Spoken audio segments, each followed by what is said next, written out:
Damon's Famous Fingers and Wings restaurant in Jessup is now open for business, practicing social distancing, but still serving that great food that Damon's is famous for. Come inside or come through the drive-thru, but Damon's is open inside and welcomes back its customers.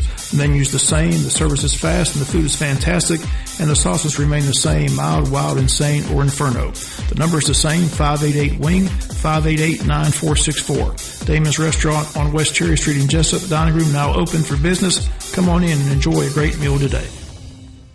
A bank that puts people first. First Southern Bank, investing in you since 1907. Serving Jessup, Patterson, and Waycross. A true community bank led by experienced neighborhood bankers that live and work in our community. Offering competitive loan options for commercial and consumer clients. Stop by the Jessup branch and meet branch manager Mandy Yeomans and her fantastic team. Call 912-810-1540. Let First Southern Bank be your bank of choice. First Southern Bank. Member FDIC, equal housing lender. 8:01 here at the Big Dog WIFO World Famous Butch and Bob Show this morning. Brought to you by Murphy Builder Supply, Damon's Famous Fingers and Wings, and First Southern Bank.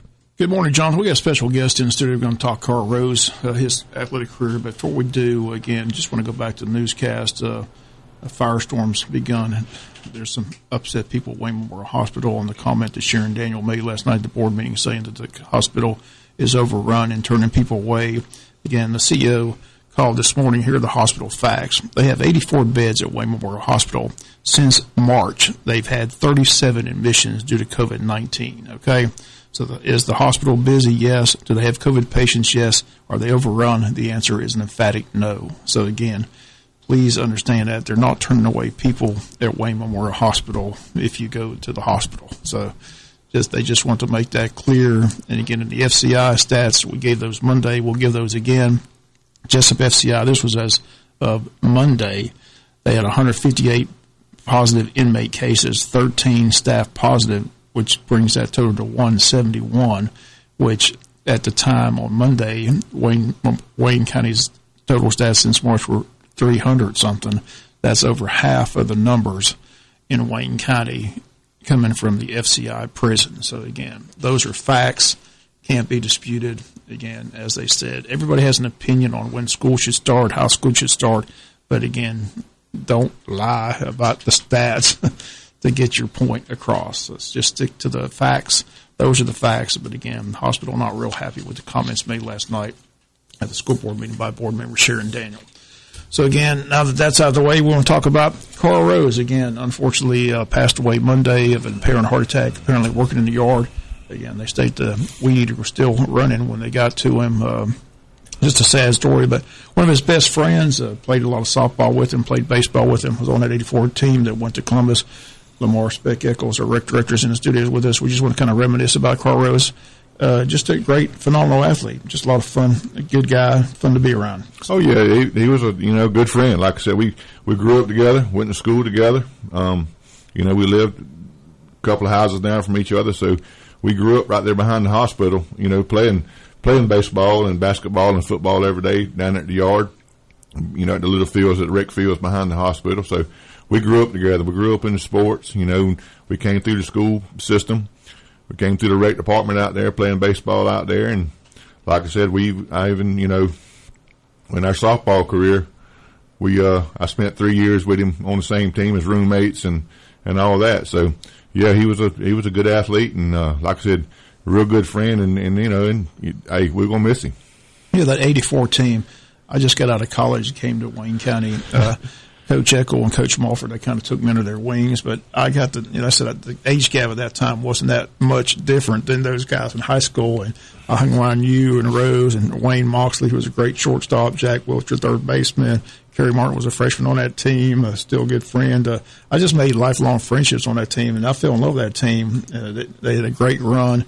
I told the story yesterday. Carl Rose pitched 2 games back-to-back for his region championship against Statesboro. Statesboro went crazy after that. They during the second game, they were looking at the rule book saying, he can't pitch the whole game. And the umpires were like, sir, there's no pitching rules at that time. Back in 84, they had no pitching rules. You can pitch all day long. So Rose pitches all 14 innings and wins the region championship. And next year, they go to Georgia High School Association and change the rule where you could only pitch 10 in a day. So they called it the Carl Rose rule. But he was such a dominant player on the mound. And, he was just a team leader. Everybody on the team, just look for him for leadership. I tell the story. He was funny to me. He used to ride the bus, and I told the story the other day. I mean, it's a true story. He says, "Hey, he didn't really know my name. He called me radio. Hey, radio man." He said, "Come here." He says, "Pick a number between 1 and 3." I said, "What for?" He said, "Well, we're playing Glen Academy. I don't like Glen Academy, so I'm going to plunk one of those players in the first inning." I said, "I don't think I should do that." He said, "Go on, come on, 1, 2, or 3." I said, "No, I'm not going to." He said, "I'll tell you what, the second batter's going down." So he said, "Just remember that." So sure enough, that second batter gets a fastball in his back, and he starts laughing and looking up at the press box. I mean, he was just funny. Yeah, that Glen Academy bunch. Now we didn't get along too good with them. That was a big rival. They had some bad players over there that used to but I don't know. We all become friends now. We know the guys now, but back in high school that was a big rival. We didn't like playing them guys. Them guys didn't like us, and like I said, Carl he wanted to hit a few of them and start some trouble out there. But it was all good and fun back then. But like I said, that '84 team, we was a tight group. It was fun. They did everything together. I said, I got to hung out, went to movies together, had parties. I mean, it was just fun. That's what I'm saying. They took me in and taught me the ropes. I just fell in love with Wayne County baseball back then, and I'm still in love with it. We was all tight. You didn't see one of us without all the rest of them. We was a tight group. We all hang out together, and it was, like I said, it was a fun season. But like I said, we was a tight group. I talked to Jack on the phone last night, and good to talk to him. I seen him a couple months ago. I ain't seen him in a while, but yeah, that was a good little group. That was a special group we had out there. Like I said, it was just disappointing to go to Columbus and tour Columbus for a couple of hours before you went to the ball field, and I knew something was going wrong when we got on the bus that morning, and the assistant principal and the principal was on the bus, so I knew something was shaky going on with that. So. The two other fun stories I tell about Rose, I told this story many times. We played Beach down there, and Beach had a terrible baseball team, and Daffin Park didn't have lights. And this was before the time change, so we're winning 30-0, and we're hitting bombs. Yes. And I said the guy across the street's catching the balls, and he put them in the bucket, telling him who comes across the road is his.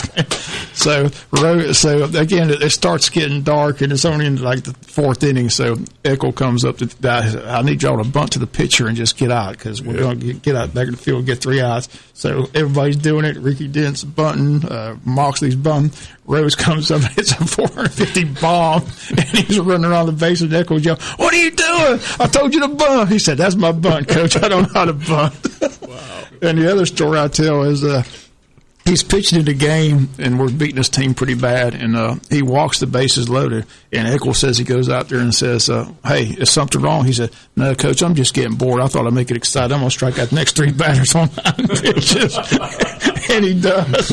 I mean, he was just a character. He was fun to be. So he goes, he gets drafted by the Pirates, goes into the organization, has some fun there, but then he comes back and he decides to go into the softball career, and that's where I still remember that day at Bill Moore's Park. I told somebody this was like a Saturday. I think it was you and him. I think Darrell Watson was the other person putting on an exhibition, just hitting mammoth bombs. A softball. Yeah. I've never saw a softball fly that far. And then he got signed, and he went on to that softball career. I still have his poster and his bat. And that's right. Like I said, he traveled all across the country. And before Major League Baseball games, it was the Carl Rose Show. Carl would go out there and hit mammoth softball bombs out of every stadium in the country. You had that poster in the old building, right? Yeah, but luckily that one burned down. I had a second one. Yeah, that's a great poster. Yeah, I was able to find that the other day. But he just went on and had a phenomenal softball career. Traveled all across the country. Everybody knew who he was. He got into the Softball Hall of Fame. He just had a phenomenal athletic career. Yeah, he did. He had his softball career took off pretty good. Like I said, he got promoted. We were good by World Sports, and they took it off, and he went around these stadiums and hit these exhibitions. Some of them, sometimes every 4 games. Sometimes when we went to some of these stadiums, it was like 2:00 in the morning until we can get in there to hit. But it was fun. Like I said, I got to share a lot of stuff with him. And like I said, we traveled a lot together, and two Hicks from Jessup getting to go to New York and Canada and everywhere else. It was amazing just to go see all these places and do the stuff. And I was fortunate enough that me and Carl could do a lot of stuff together. like I said, we was roommates. We hung out together. We hit in a lot of home run competitions, and like I said, we had a good time. We really did. We was roommates for 3 years for a team out of Texas, and but we enjoyed it. But Carl had a phenomenal softball career. He really did. He had a good baseball career at Wayne County. He was just a good athlete. Yeah, he got inducted in the Hall of Fame. You can go by and see his plaque. But again, he was just a dominant pitcher. I mean, that senior year, he was just so dominant. And like I said, we go all the way to the semifinals at Columbus. And I tell that story, it was supposed to be played at the high school field, but they got a torrential rain. And that's when I first found out the love that fans and supporters of Wayne County have for Wayne County athletics. I'll never forget the story. Like I said, I didn't know James Boykin back in '84 that well. I knew who he was, but I didn't get to know him as well as I got over the course of my years with him. But the home run club had to get together and decide, how was the trip going to be funded. Where they go, the doubleheader was set for Friday. The if game was Saturday, so the question was: are we going Thursday? Or are they going Friday? Or are they spending the night Friday? Or are they spending the night Thursday? How's it going to go? And I'll never forget it. James Boyd's first time I ever saw a gold American Express card. He reaches in his wallet, he pulls out a gold American Express card, and he slams it on the table. He says, "They're going up Thursday, and they're staying Thursday. They're going to be there Friday, stay Friday." He said, "If they have to stay Saturday, they're going to stay Saturday, and I'm going to pay for the whole thing. I don't want to hear nothing more about it." Everybody's like, "Yes, sir, Mr. James." That's right. I was like, "Who is this guy?" But that's the way Wayne County is. They love their athletics. Back in them days, Coach Madry, Dave Madry Sr., he had a restaurant out there. And he would feed us at the seafood restaurant every time we win games, and they took us here. And like I said, Wayne County took care of us. We was a good team at the time. I think we was rolling. We was rated in the country as a top team. That was the first. Nation. Yeah, that's another story. The first year USA Today started ranking high school baseball teams across the country, and then the first time USA Today came out, Wayne County was like in the top 10. I think it was like 8 or something 10. Like that. So that was that was a big moment. That was big there, and like I said, we rolled through the region. We went over there to Statesboro and got beat that first night, and that's when Carl had to come back the next night and pitched them 14 innings of sweep them. We let that game slip away with us over in Statesboro. Yeah, there's a bad call at home plate. There's a bad call over there. I'll remember that. And that's one of the stories. You tell a lot of people too. That's the night we went to the steakhouse to eat, and a couple of us didn't want to go eat because we was mad and upset because we lost the game. And that's the night I went across the street to play basketball at the rec department over there. On the bus. And I was on the bus. Heads. Yes, they started counting heads, and I was missing, and I was across the street over there playing basketball. So, the next night, I had to sit out like the first 5 innings of the region championship game because he suspended me for a couple of days because I was across the street shooting basketball. Yeah. And then the other further story I like about you, like I said, you made a diving catch and you get up and you tip your cap to the crowd, and Echols having them that. So so the inning comes over, you come to the dugout, and Echols, "What are you doing out there?" And you said, "Coach, I had some grass in my head. I was shaking it up." I didn't tell him that at the time. I told him that later. But like I said, I was either a freshman or sophomore, and we was killing the team. So he put us all. He put us all in the game. So he puts me in the right field. So I'm standing out there. I'm excited to be on the field. And at the time, at the bullpen, there was the portalet down there at the end of the game. And I seen Coach Echols walk into the portalet. By the time they hit the ball to me, I made a fantastic diving catch out there. The crowd started going hollering my name and all that. So I just tipped my hat to the crowd. And right time I tipped my hat to the crowd, he comes out that portalet. So after the inning's over, I'm running to the inning, and here he comes. I thought he was going to meet me and greet me. Say, "Hey, man, great catch." He grabbed me up by my jersey and told me if I ever did that thing again, he would take my jersey or this or this.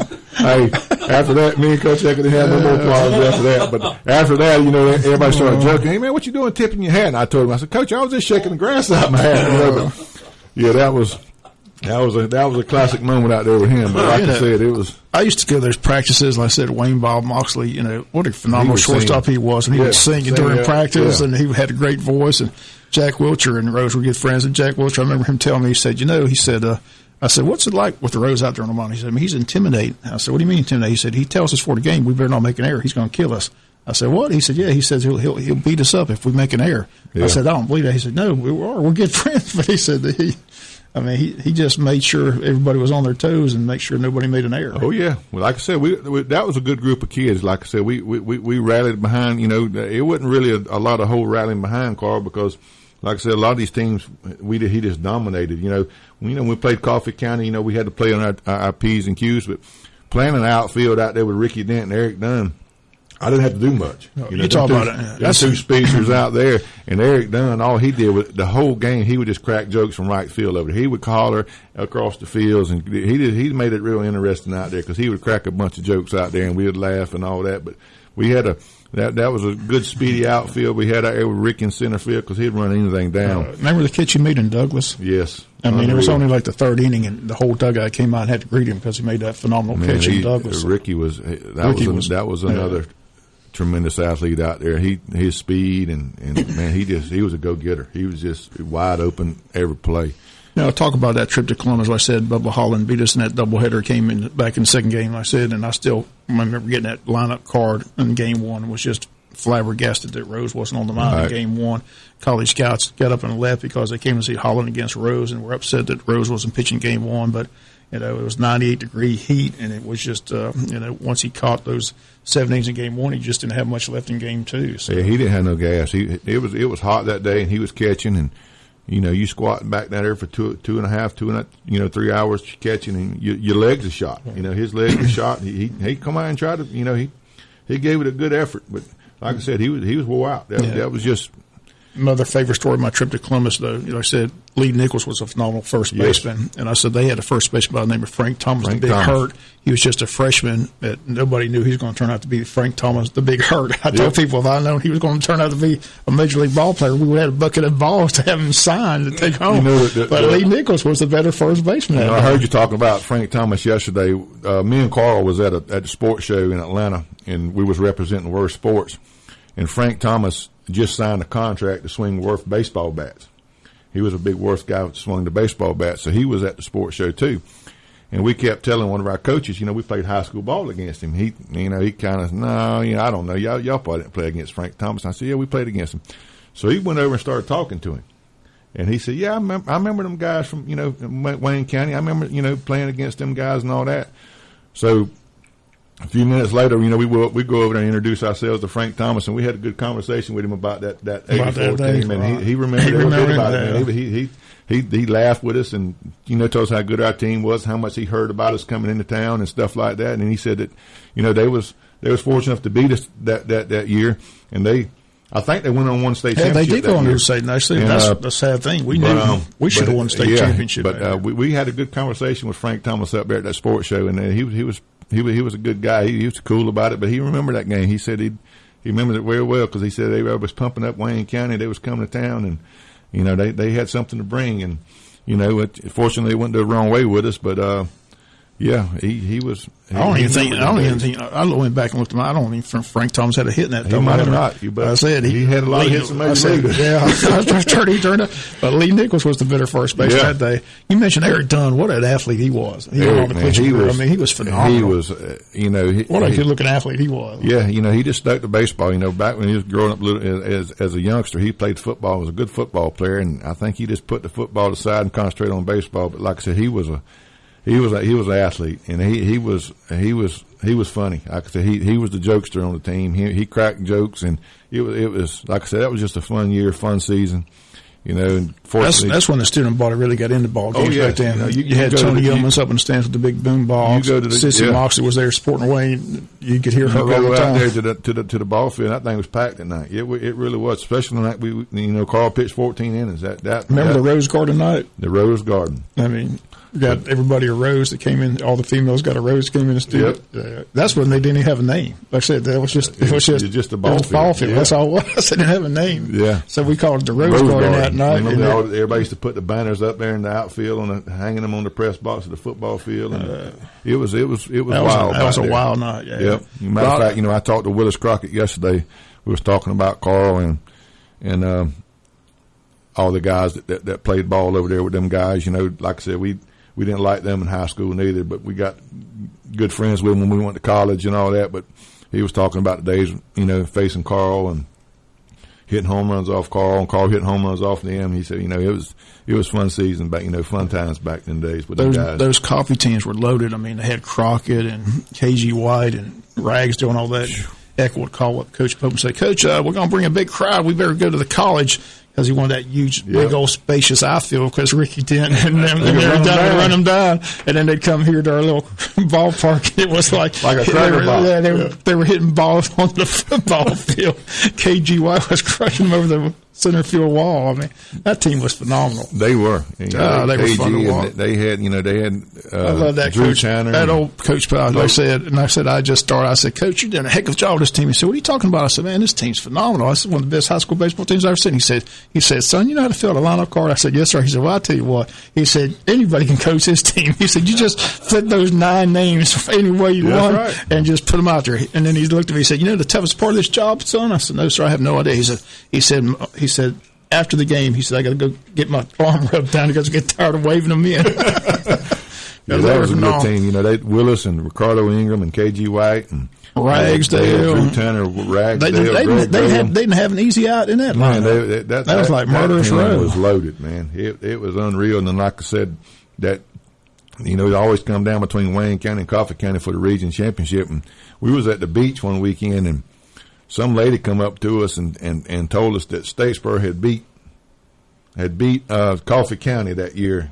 We thought the lady was crazy. We said, ain't no way. You didn't have cell phones back then. So when we get back to town, it was true that somehow Statesboro upset Coffee County that year. Right. And when, like I said, that started our run right there because, but it was funny that whole year. Everybody we played in the state finals was Blue Devils. Right. We started off the Statesboro Blue Devils. We played Tift County, Blue Devils. Right, yeah. Then we went to Columbus Blue Devils. So everything we went through was Blue Devils that year. I still remember that trip to Tift. That was a wild trip. Those were 2 hard-fought games. I mean, those were 2 battles up there. Tipton was a good team. But I told that story. That's back when kids, it hurt to lose. I mean, I remember that they came back from Columbus on that bus ride. That was a rough trip. Hardly anything was said. And they got off the bus, and they went straight to the ball field, and the Rose went to the pitcher's mound and sat there and boo-hooed for about 45 minutes. Lee went to first, and Donnell at second, Wilcher at third, Moxley at short, and then Ricky, that's when they had the wooden green monster out there. And Ricky Dent, I can still picture Ricky Dent leaned up on that thing and just crying for about, I mean, it hurt to lose that because everybody knew they had the better team. We did. We knew that was it. And, that was it for some of these guys that ever put on another baseball uniform. Ricky and Carl and Jack was fortunate enough to go play college ball, which, Lee Nichols was too, but at that time they wasn't seniors. Wayne was a senior, and I didn't get to put on another baseball uniform. I went a different route. I played basketball, but that was it. We knew that our high school career was over, and it ended like it ended. That was a hard thing to swallow. It was.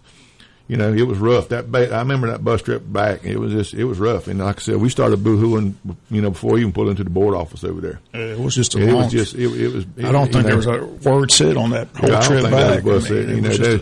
It was. I remember we spent the night we got beat, and I don't think nobody really wanted to spend the night. I think everybody was ready to go home. It was a tough loss for sure. Like I said, it was too tough. Like I said, but. I'll never forget, they got that lead in game 2. We had the lead early, but they came back and took the lead, and about the 4th inning, they flipped that ball to Bubba Holland, who pitched game 1, and he just kind of closed it out. Shut it down. He shut us down. Yeah, he was a tough lefty. He was a good pitcher. But again, I still remember that trip to Columbus. Like I said, the reason I remember it, back then we had to order phone lines, Jonathan. So we had the phone line ordered at the high school. So we had no idea they had all that torrential rain because we didn't go up Thursday. We drove up Friday. And we get to the high school, there's nobody there. Right. Yeah. So we're going, where's the crowd? I mean, this is a state semifinal game, and the janitor luckily came out there. He was working on the dugout or something. He said, "What y'all doing here?" I said, "We're looking for our phone line for the state semifinal game." He said, "They moved that to the college." I said, "They did what?" So we had to call the phone company and get a phone line put into the press box, and I mean, we barely got on the air. That was a wild trip. That whole trip was a disaster because, like I said, we went to the field to take batting practice, and they told us to go into the gym and take batting practice, and we got lost, and like drove around Columbus for a while. We drove around Columbus for like 6 hours before we even played ball. It just here and there. And we was on this bus the whole time. And, you know, we finally get off this bus and, you know, it's an hour for game time. And we trying to get, it was just a disaster. It wasn't bad. It was. It was a tough, long day. But wow. Like I said, that team was fun to be around. I said, I was just out of college, and like I said, those guys took me into the wings. Like I said, I remember going to the movies with y'all. I mean, because that team it was just a tight knit group. They did everything together, and I got invited. So we all. I saw Jack not long ago at a class reunion. I mean, like I said, he's just a great guy. I talked to him yesterday on the phone for a little bit, and we was talking about Carl, and he came down a couple of months ago, and I got to hang out with him. And that's the first time I hung out with Jack in years, and it was good to see old Jack and talked to him on the phone yesterday for a while. And like I said, I've been talking to a lot of people here on the phone. You know, everybody's been, all Carl's softball buddies from his teams has been calling and concerned, you know, what's going on. And like I said, I know his funeral's tomorrow, and but it's going to be great to see some of these people over there that's going to be at his funeral, especially some of these softball guys that you know, we was a tight group too, traveling all around, and it's going to be good to see some of them guys there tomorrow also. But like I said, I know he's going to be missed, and I know these guys, these softball guys, they've been squalling like babies, man. They've been calling me, and then, like I said, I'm kind of still in shock myself. But it was a shock, like I said. You just didn't expect it. And like I said, we do want to give the graveside services tomorrow at 10:30 at the Hillcrest Cemetery in Quitman, Georgia. The address again is 1692 Adel Highway, Troopville Road. So again, also you can send condolences to the family. It's going to be conveyed online at www.mclanesacres.com. And I think they can also send flyers to the family or plant a tree in memory. They asked you to please visit their tribute store event. So you know more about that, just call the Hillcrest Cemetery, Quitman, Georgia. Is that what you do? Yes, sir. So again, you plan to be there tomorrow? Yes, sir. So it should be a big crowd. Like I said, kind of a shock though. Like I said, it was. Like I said, when Joe Roddy called me that night, and I knew something was wrong, and he told me, and I just kind of sat there and just really didn't say nothing.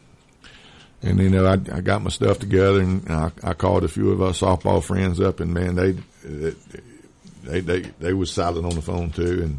And that's another thing Carl Rose did. He did a lot of travel ball. Had some teams. So a lot of these Wayne County kids know him, right? So a lot of these kids here in Wayne County still knew, and then they got to meet him through that. Yep, I know that he did a lot of travel ball. He did good with them kids out there. I think that was his calling, was to be a baseball coach after his softball career. I know he tried to get into recreation and stuff like that, but his calling was a baseball coach. He did good with them kids.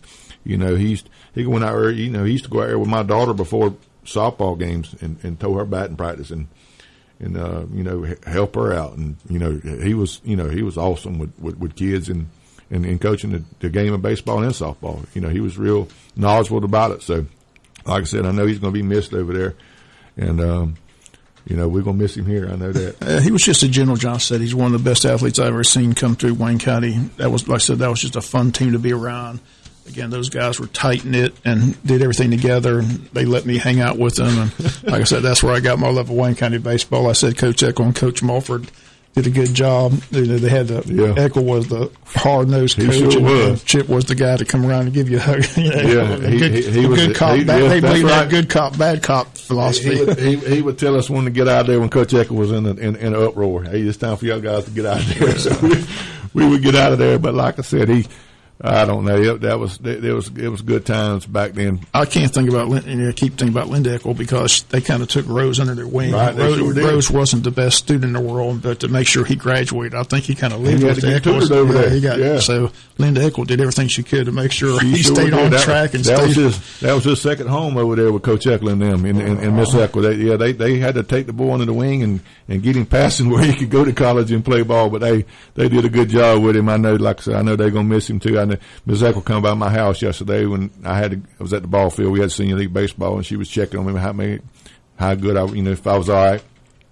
So I went by her house last night. They wasn't home yet, so it was kind of getting late. But I appreciate her coming by checking on me yesterday. So Besides him being a great, what I remember is his laugh. He always had that laugh. You know, everything was a joke. You know, he didn't take much thing. But when he got between the lines, he was serious. That's what I'm saying. Off the field, he was just a fun, loving guy. That was our motto back then. We would joke around and laugh around, but when it got time to get between them lines, it was game on. It was serious. So, like I said, you know, it's like the little saying we had back then, Bob, is let's hear it for the boys. That's right. And they kept playing that song. That movie Footloose came out. Yeah. That was the theme of the banquet and the poem. That's right. So I got to read that last night. So it just brought good memories. Like I said, I still see those guys. Like I say, Ricky was around the baseball program for quite some time. Yeah. Still great, you know, one of the best outfielders you ever saw. Like I said, Eric Dunn was just a phenomenal athlete. Talk about a future Hall of Famer wing. I mean, he's got to be up there for consideration. Wiltshire was an excellent third baseman. I mean, that whole team was just loaded. I said they knew they had the best team in the state that year. Rose was dominant pitcher in the state. It was just sad ending up in Columbus. That was very sad. Still. Never understood that decision not to pitch him in Game 1. That's the old saying, ifs, ands, and buts, or candies and nuts. We'd all have Merry Christmas. But I sure like to go back in time and see how it would have all shaped out if Rose was on that mound in Game 1. Yeah, I believe it would have been a different game. There's no doubt. I just don't think he could. I mean, he just dominated everybody that year. I don't think they'd have beat Carl. There's no way, because we was riding high, man. We was, like I said, we come out of Statesboro. We beat them 2 games, win the region championship, and then we went up to Tifton and beat a good Tifton team, and we was on the roll, like I said. And then we kind of, I don't know what decisions was made, but then it kind of bogged us down. But there's no doubt that we'd have beat Columbus if it. Well, I appreciate you coming in and going down memory lane with me. But like I said, those were my early days in Wayne County, and like I said, I just fell in love with Wayne County baseball back then with that group, and like I said, the love's continued all these years, 30-some years later. But again, as far as athletes coming through Wayne County, Carl Rose was definitely one of the best athletes I've ever laid eyes on. I said he was the most dominant pitcher I've seen. I mean, when he took the mound, I mean, he was just in total control of the ball game, right. And you pretty much knew you could just chalk up a victory for Wayne County because all those kids behind him just had confidence he was going to do what he did best, and that was just dominate with that fastball. He had that nasty breaking pitch, but I said he was just fun to watch. Plus, he was a phenomenal hitter as well. He was. That's back when pitchers got to hit. Now everything's changed. That's right. He got to hit back then. I mean, Rose hit like 425. They weren't taking the bat out of his hand. I mean, he could mash. And I still remember that man across the road. He say, "Oh, I love Wayne County." I said, "Why is that?" He said, "Because I'm gonna get some baseballs from my kids today." I said, "What are you talking about?" He said, "When that ball rolls across that street in my yard, that's my ball." But and he had his bucket. All them. There was no fence, so it just rolled. All those Savannah schools was like that. I mean, it was crazy. Long County was like that. Over in Long County, you had to hit it for 500 foot, hit it over the left fielder's head, and that was impossible. And then if you was in right field, you had to do was hit on top of the school, and it wasn't but like 150 to hit it on the school. Beach had a and every time Carl would get up the bat, that guy in left field would stand up under the trees 500 foot away and just catch it. It'll be a bomb everywhere else. He said, "I'm gonna give me some balls for my boys today." That's what he said. Yes, sir. He said, "As soon as that ball rolls across the street, it's mine." Yeah, he loved Wayne County. He had a bucket full. Lord. Well, again, the graveside service is tomorrow at 10:30 at Hillcrest Cemetery, Equipment, Georgia. Again, he will definitely be missed. Again, I'm sure it'll be a celebration of a great life, a great career. And I said, still got the bat, still got the poster, still got the memories, and still got the picture when he was inducted in the Hall of Fame on my bulletin board back there. It's a good picture of me and him. So he'll be missed, like I said, but he was just one of the most phenomenal athletes I've seen in all my times here in Wayne County. He could dominate, and he was fun to watch. He was fun to be around too. Yep, good team. Friend. Yep. Okay, Spec, appreciate you coming in. Any update on recreation? Science underway? Recreation's football, soccer, and cheerleading is still underway, still going. So I reckon we're going to see what the school's going to do, and try to get our forms out to the school. But right now we on full throttle to go ahead with our season. So if you're interested in playing football and soccer or whatever, or if you got any questions, call us at the office 427-5915, and we can answer anything you want to call. Any questions you got. But other than that, come on by. Let's have a successful fall season. Okay, that's going to do it for today's world famous Butch and Bob Show. Have a great